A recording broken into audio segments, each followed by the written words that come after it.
ভেবে দেখুন তো, প্রতিপক্ষের ফরোয়ার্ডরা আপনার দলের ডিফেন্স পুরোপুরি ভেঙে ফেলেছে। গোলরক্ষক একা দাঁড়িয়ে। গোল হওয়াটা এখন স্রেফ সময়ের ব্যাপার। ঠিক তখনই অন্ধকার থেকে এক ত্রাতা এসে বলটা স্লাইড করে কেড়ে নিলেন।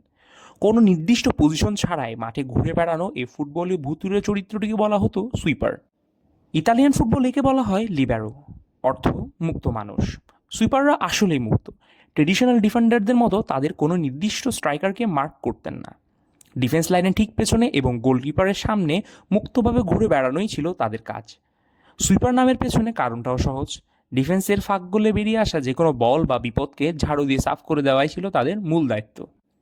কিন্তু সুইপার মানেই শুধু ডিফেন্স করা নয়। এদের আসল জাদু শুরু হতো বল কেড়ে নেওয়ার পর।